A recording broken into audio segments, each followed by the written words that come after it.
بسم اللہ الرحمن الرحیم۔ السلام علیکم۔ انگریزوں نے ٹیپو سلطان کو متعصب حکمران کے طور پر کیوں پیش کیا؟ ٹیپو سلطان 1791 میں سری رنگا پٹم کی جنگ میں خود حصہ لیتے ہوئے جنوبی ہند کی سابق ریاست میسور کے حکمران سلطان فتح علی ٹیپو معروف با ٹیپو سلطان کے انتقال کے 222 سال بعد بھی ان کی شخصیت کے متعلق یہ سوالات اٹھ رہے ہیں کہ آیا وہ مذہبی ہم آہنگی کے طرفدار تھے یا کٹر متعصب؟ بھارت میں مسلمانوں کی اکثریت کو ٹیپو سلطان سے بظاہر مسلمان، صوم و صلات کے پابند حکمران اور مثالی جنگجو ہونے کی وجہ سے بہت لگاؤ ہے، یہاں تک کہ بھارت میں کئی مسجدیں ان کے نام سے منسوب ہیں۔ ٹیپو سلطان شاید تقسیم سے قبل کے ہندوستان کی تاریخ کے واحد ایسے حکمران گزرے ہیں جن کے لیے مسلمان کی ایک اچھی خاصی تعداد حضرت، شہید اور رحمت اللہ علیہ جیسی اسلامی اصطلاحات کا استعمال کرتی آئی ہے۔ معتدل یا اعتدال پسند ہندوؤں کا کہنا ہے کہ ٹیپو سلطان انگریزوں کے خلاف ہندوستان کی جنگ آزادی کے اولین مجاہد ہیں، جنہوں نے انگریزوں کی بالادستی کو ماننے سے انکار کیا اور ان کا مردانہ وار مقابلہ کیا۔ ان کے بقول ٹیپو سلطان ایک عادل اور رعایا پرور حکمران تھے، تاہم ان کے برعکس ہندو انتہا پسند اور ہندو قوم پرست تنظیموں جیسے وشوا ہندو پریشد، راشٹریہ سوائم سیوک سنگھ اور بھارتی جنتا پارٹی کا نظریہ ہے کہ ٹیپو سلطان ایک کٹر متعصب اور ہندو دشمن ظالم حکمران تھے۔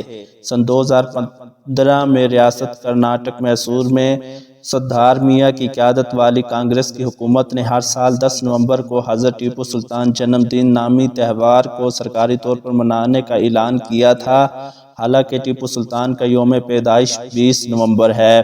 کیا ٹیپو سلطان معتصب اور ظالم حکمران تھے؟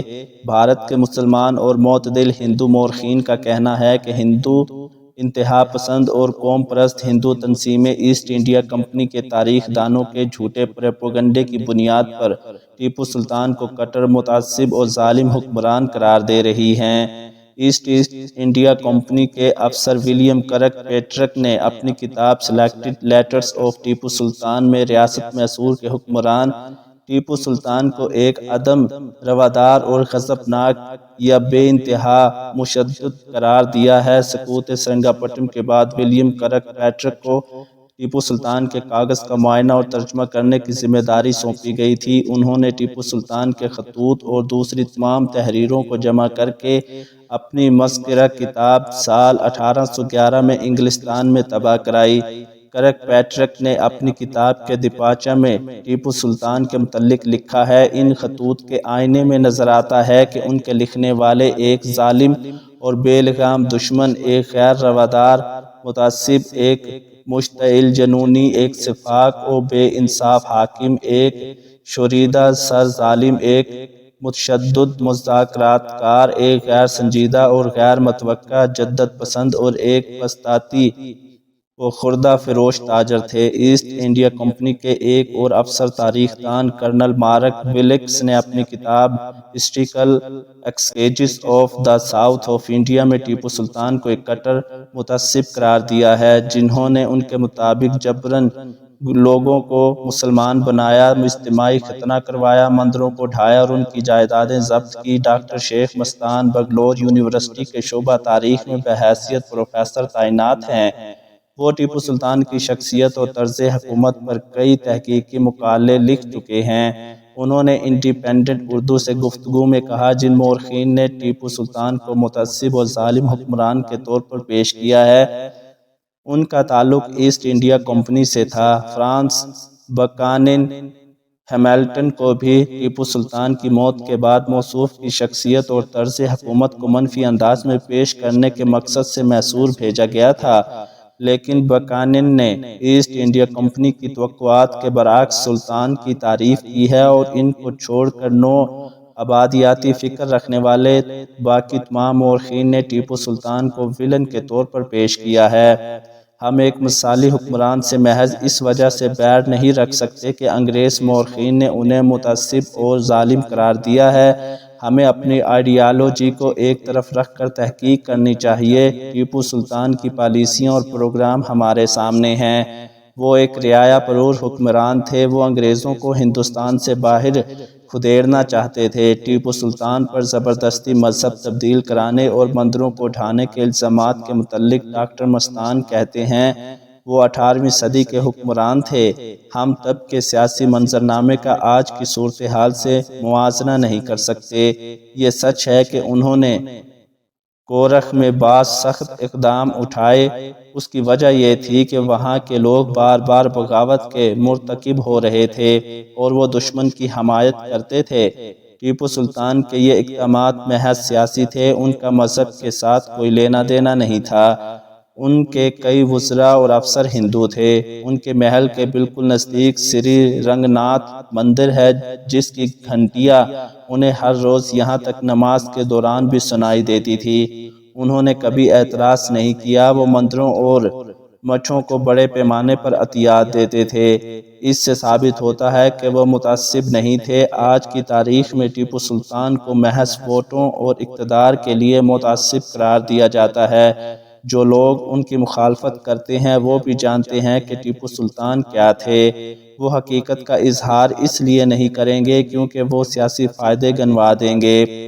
بھارتی مورخ محب الحسن اپنی کتاب ہسٹری آف ٹیپو سلطان میں لکھتے ہیں کہ ٹیپو سلطان متعصب نہیں بلکہ ایک روشن خیال حکمران تھے، جنہوں نے اپنی حکومت میں ہندوؤں کو اعلیٰ منصب عطا کیے، انہیں پرستش کی مکمل آزادی دی، بت تراشنے کے لیے رقمیں دیں اور ایک موقع پر تو مندر تعمیر کرنے کا بھی حکم دیا۔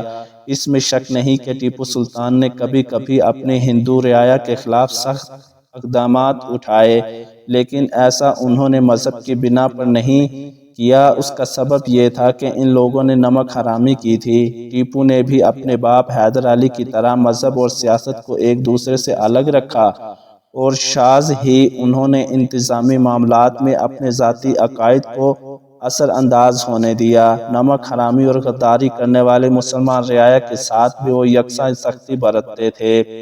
محمود خان محمود بنگلوری اپنی کتاب تاریخ سلطنت خداداد میسور میں لکھتے ہیں کہ میسور کا ذرہ ذرہ ٹیپو سلطان کی بے تعصبی اور مذہبی رواداری کا ثبوت فراہم کرتا ہے۔ ریاست میسور میں داخل ہوتے ہی سب سے پہلے جو عمارتیں ہر جگہ نمایاں نظر آتی ہیں وہ ہندوؤں کے قدیم معاہدہ منادر ہیں، جن میں بعض کی تعمیر 1000 سال سے پیشتر کی ہے۔ سلطان اگر متعصب ہوئے تو ان کے لیے آسان تھا کہ ان مندروں کا نام و نشان مٹا دیتے۔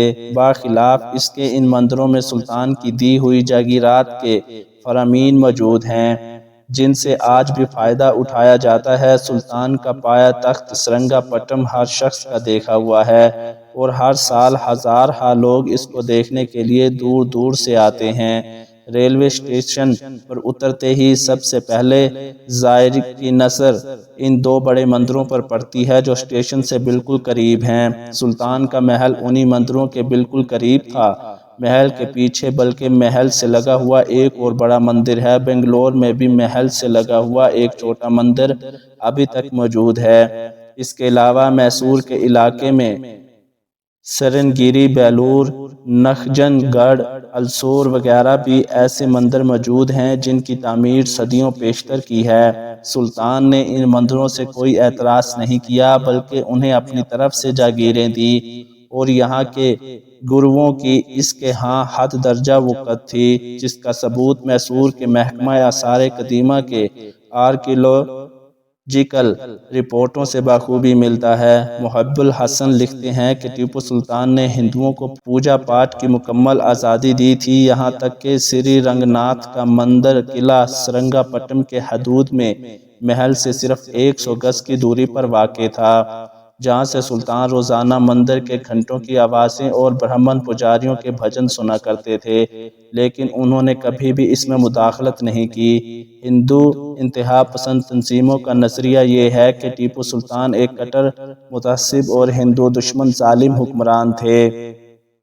یہ تاثر پیدا کرنے میں اصل ہاتھ انگریزوں کا ہے۔ جاری ہے۔ ویڈیو اچھی لگے تو چینل کو سبسکرائب اور ویڈیو کو لائک کر دیں۔ شکریہ۔